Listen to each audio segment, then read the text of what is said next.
Hello, hyperspace. My name is Davontos, and it's time to get hyped because this is a dated Overwatch gameplay video. This gameplay is kind of old. I'm using Reaper. I'm not that great, but let's get straight onto this video. There was a big update that gave us a new hero, and they pretty much nerfed and buffed some of the other heroes. So that's what I'm gonna be talking about here, so you guys know what you're getting yourself into. I know I'm a little late here. You know, go easy on me. I'm a little late. A lot of people cover this, but let's get into this and see the big changes. Now, first things first, let's cover this new hero, Ana. So, Ana is a sniper. She is a support sniper. Now, in my last video, I thought Ana was Sombra. I'm pretty sure most of the internet thought Ana was Sombra, and we were all wrong. Ana and Sombra are two completely different people. However, Ana is Pharah's mother, so we did nail it on the head saying the next character will be Pharah's mother. There's going to be a Overwatch character guide featuring Ana sometime in the future, but just remember that Ana is a healing support sniper. She focuses on healing teammates and damaging enemies. More on her Overwatch hero guide. So, moving on, we're going to cover next will be McCree. Now, McCree got a huge, I guess you can say, nerf and buff to him. So, a couple of funky things with McCree.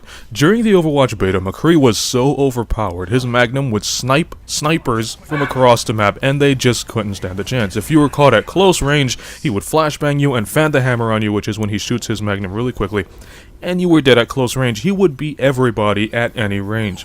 Now, the producers saw this, they patched him up, and during the game release, McCree was just kind of weak, right? His Magnum was just weak at all ranges, and the best way you could have gotten kills was just to flashbang, fan the hammer, specifically close range combat McCree. And then the producer started saying, you know, McCree's not as powerful as we want him to be, so during this Ana update, they kind of buffed him a bit. So now at long range, his Magnum's going to be kind of weak, so you can't compete with the snipers. At medium range, McCree's Magnum will be giving a steady high amount of damage, so you can give, let's say, like 76 a run for his money. And then at close range, that's where McCree is most dangerous. He can't compete with people like Roadhog and Reaper with them shotguns, but at close range, he is still a force to be reckoned with. So McCree is more balanced, and he feels better. You will feel like he's more powerful, but not to the point where he's overpowered. And he's just better to use. And that's basically the best update for McCree. There's other stuff here that they did with the updates, like they fixed a bug during the kill cam, and they fixed a bug that used to happen with the payloads. But in this video, I'm just going to be covering the obvious things that a lot of you really want to focus on when you select your hero. So up next, let's cover one of my favorite heroes, Mercy. So not a lot has happened to Mercy, nothing really major. However, the way she functions in the battlefield was changed a lot. Now, in my last video, I said you can fly to teammates when they're in their range using her Guardian Angel technique. This Guardian Angel was, I guess you can say, buffed, because before you would fly to somebody, you would have to wait like 3 seconds for the wings to cool down, and then you can fly to them again.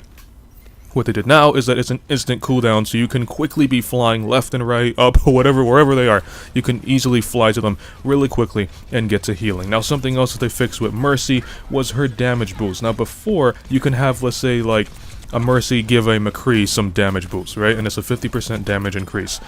You would have another Mercy give that same McCree a damage boost, so now the 50 and 50 would stack, so now McCree would have a 100% damage increase, and it would seem to stack way too high, and there were teams that would have nothing but, let's say, like 1 McCree and 5 Mercies, and McCree would just be invincible because he would one-shot kill everybody. They fixed it, so now the most any character can have is a 50% damage increase, which is very, very balanced. Next, let's cover up D.Va. So, quite a few things happening with D.Va, and they are all buffs. Now, before, people were complaining that D.Va is a tank, but for a tank, she was kind of weak. So what they did during this update is they increased the damage output in her automatic shotguns. It's not overpowered, but you do feel that it's become slightly more powerful.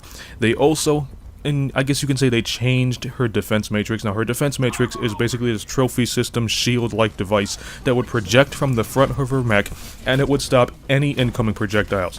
Now, before, how it was is you would activate it, it would stay on, and it would last for about 4 seconds, it would turn off, and you had to wait 12 seconds for it to recharge. How they fixed it now is you can toggle it on and off at any time. However, there is a meter when you use it, and if the meter wastes, you have to wait for the meter to fill all the way back up, or at least I think halfway back up, before you can use it again. So it's very versatile, and now she became that kind of tank that she can fly into battle, do a lot of damage with her automatic shotguns, and if it gets too hot for her, she can activate Defense Matrix, back away, and, for fly away, run away, whichever position she's in. And also, Defense Matrix can be used to cover teammates. Let's say if you're running into battle and there's a Bastion who's shooting at you, you can quickly activate Defense Matrix, move around, and fix up your position to give your teammates more cover or cover yourself. It's just very, very versatile. I really like what they did with this Defense Matrix. Now, let's move on to Torbjorn. I believe this patch is only for console, but Torbjorn's turrets, the damage output was decreased by 30%, giving other heroes the chance to shoot them down, like Pharah. Now, the reason this is only for console is because it's easier to aim on PC than it is for console. You just move the mouse, aim wherever you want, and shoot. On console, you gotta use the control sticks, and it's just a little more difficult to aim. So they probably fixed it just for console to give other characters a chance to shoot down Torbjorn's turrets without being chewed apart. And also the turret's range, I believe, was also decreased by 30%, which means you have to go a little closer to it for it to see you. And finally, let's move on to Zenyatta.